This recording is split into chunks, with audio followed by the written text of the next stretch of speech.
చాలా బాధాకరమైన సంఘటన ఈ సాయంత్రం జరిగింది. తీన్మార్ మల్లన్న కార్యాలయం దగ్గర ఈ సాయంత్రం ఒక యువకుడు వచ్చాడు. అతను పేరాచారి అని చెప్తున్నారు. ఇంకా పూర్తి వివరాలు తెలియాల్సి ఉంది. కూకట్పల్లిలో ఉంటాడు. 42% రిజర్వేషన్ల విషయంలో అన్ని పార్టీలు మోసం చేశాయి. 42% రిజర్వేషన్లు ఇవ్వకుండానే ఎలక్షన్స్ నిర్వహిస్తున్నానంటూ ఆఫీస్కి వచ్చారు. తీన్మార్ మల్లన్ని కలవాలని అక్కడ స్టాఫ్తో చెప్పారు. అయితే మల్లన్న ఆ సమయంలో ఆఫీస్లో లేరు కాబట్టి రేపు ఉదయం రావాలని చెప్పి పంపించారు వాళ్ళ స్టాఫ్. అయితే వెంటనే కిందికి వచ్చిన అతను క్యూ న్యూస్ కార్యాలయం ముందే పెట్రోల్ పోసుకొని నిప్పటించుకున్నారు. గమనించిన స్థానికులు వెంటనే అతన్ని రక్షించే ప్రయత్నం చేశారు. ఫైర్ ఇంజన్కు పోలీసులు సమాచారం ఇవ్వడంతో మంటలను ఆర్పి ఆ యువకుడిని ప్రస్తుతం గాంధీ ఆసుపత్రిలో ఉన్నారు. ప్రస్తుతం అతని ఆరోగ్యం అత్యంత విషమంగా ఉంది. తీన్మార్ మల్లన్న కూడా మనం విజువల్ చూస్తున్నాం. ఆ గాంధీ ఆసుపత్రికి చేరుకున్నారు. ట్రీట్మెంట్ సరిగ్గా అందట్లేదని కూడా చెప్తున్నారు. నిన్ననే మనం చూసాం శ్రీకాంతాచారి తెలంగాణ కోసం బలిదానం చేసిన రోజు, నిన్న చనిపోయిన రోజు నవంబర్ 29న దీక్షా దివస్ రోజు నిప్పంటించుకున్నారు. డిసెంబర్ 3వ తేదీ 2వ 3వ శ్రీకాంతాచారి చనిపోయారు. సో అటువంటి ఆ విధంగా అది తొలి బలిదానం. తర్వాత దాదాపు 1200 మంది ఆత్మహత్యలు చేసుకున్నారు. సో ఆత్మహత్యల ద్వారా పరిష్కారం జరగదు. అల్టిమేట్గా తెలంగాణ పొలిటికల్ వచ్చింది. సో బీసీ రిజర్వేషన్స్ కూడా పొలిటికల్ ప్రాసెస్లో వస్తాయి. ఇది నా రిక్వెస్ట్ బీసీ రిజర్వేషన్ కోరే వాళ్ళందరూ కూడా. ఒకసారి మనం మాట్లాడదాం. తీన్మార్ మల్లన్న మనతో పాటు ఉన్నారు. మల్లన్న గారు, ఏం జరిగింది ఇవాళ? ఇది అత్యంత బాధాకరమైన విషయం భరత్ గారు. ఇది ఇటువంటి రోజు మళ్ళీ వస్తుంది, పునరావృతం అవుతుందని నేను అస్సలు ఊహించలేదు.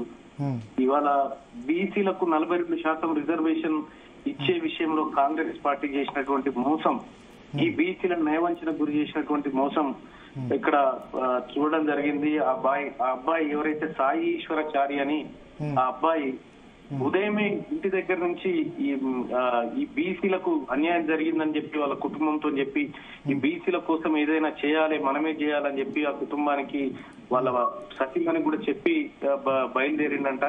సాయంత్రం 5:45 ప్రాంతంలో నన్ను కలవడానికి నా కార్యాలయానికి వచ్చింది. కానీ నేను వేరే మీటింగ్ కోసం బయటికి వెళ్ళడం తోటి రేపు రమ్మని చెప్పి సిబ్బంది చెప్పడం జరిగింది.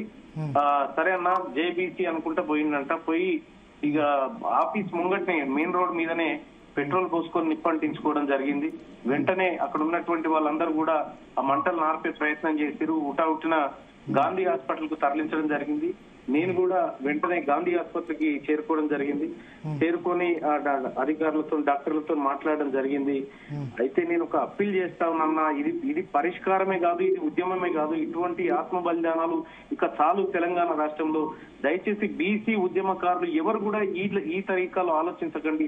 ఖచ్చితంగా 42% రిజర్వేషన్ వస్తుందనేటువంటి మాట నేను పదే చెప్తా ఉన్నా. ఇది రక్తం చుక్క రాలకుండా జరగాల్సినటువంటి ఉద్యమం అని చెప్తూనే ఉన్నా. అయినా కూడా కొంతమంది భావోద్రేగానికి లోనవుతా ఉన్నారు. సో బీసీలకు మంచి జరగాలి, బీసీలకు రిజర్వేషన్ రావాలి, బీసీల బతుకులు మారాలని చెప్పి సాయి ఈశ్వర్ ఇవాళ సూసైడ్ అటెంప్ట్ చేసినాడు. దాదాపు ఎట్లా ఉంది మళ్ళీ అతని కండిషన్ ఎట్లా ఉంది ఇప్పుడు? డాక్టర్స్ ఏదైనా ప్రైవేట్ ఆసుపత్రికి తీసుకుపోయే ప్రయత్నం చేస్తున్నారా? మరి గాంధీలో పర్లేదా? నేను అది కూడా మాట్లాడుతున్నాను.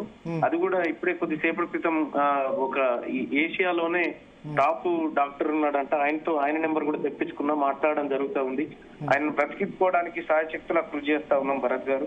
సో ఇటువంటి పరిస్థితి నేను మళ్ళీ తెలంగాణ వచ్చిన తర్వాత చూస్తాను అనుకోలేదు. కానీ ఇది బాధాకరమైన. నిన్ననే శ్రీకాంతాచారి ఆత్మ బలిదానం చేసుకున్న రోజు నిన్ననే అనుకుంటా, అక్టోబర్. నేను కూడా సాయి ఈశ్వర్ తో మాట్లాడడం జరిగింది. ఎందుకు చేసినావు సాయి ఇట్లా అంటే, నిన్నటి వరకు శ్రీకాంతాచారి బలిదానం, ఇక ఈశ్వరాచారి బలిదానం ఉంటదన్న బీసీల కోసం అని చెప్తే అసలు చిన్న పిల్లలు ఉన్నారు భరత్ గారు, 3 చిన్న పిల్లలు ఆ కుటుంబంలో. ఆ పిల్లలు అనాథలైనటువంటి పరిస్థితి కనిపిస్తుంది. చాలా దుఃఖదాయకమైనటువంటి విషయం. ఏం చేస్తుంటారు ఈశ్వరాచారి అంటే? ఈశ్వరాచారి డ్రైవింగ్ చేసేటోడు. అయ్యో, డ్రైవింగ్ చేసి బ్రతుకుతాడు. అతనికి 3 చిన్న పిల్లలు ఉన్నారు. అయితే ఆ కుటుంబంకి అతనికి ఆరోగ్యం కూడా సహకరించకపోతే ఆ నడుము నొప్పి ఏదో కారణంగా అతను 2-3 రోజుల నుంచి ఇంటికాడనే ఉంటున్నాడని చెప్పి తెలిసింది. వాళ్ళ భార్య కూడా గతంలో నా దగ్గరికి వచ్చింది. వచ్చి అన్న కష్టం ఉందన్నా, మేము కుటుంబం గడవలేకపోతుంది అని చెప్పి చెప్తే నేనే ఆ 2 నెలల రెంట్ కట్టి జాగ్రత్తగా చూసుకోండమ్మా పిల్లల్ని అని చెప్పి పంపించడం జరిగింది. సో నా దగ్గరికి ఆమె వాళ్ళ భార్యను తోలిచ్చింది కూడా ఆయనేనంట. మల్లన్న దగ్గరికి పో, మన కుటుంబం ఆదుకుంటాడు అని చెప్తే అమ్మాయి వచ్చిందంట, కవిత అని వాళ్ళ భార్య. ఆ కుటుంబానికి కూడా నేను సాయం చేసి పంపించడం జరిగింది. 2 నెలల రెంట్ కట్టి మీరు ధైర్యంగా ఉండండి నేనున్నా అని చెప్పడం జరిగింది.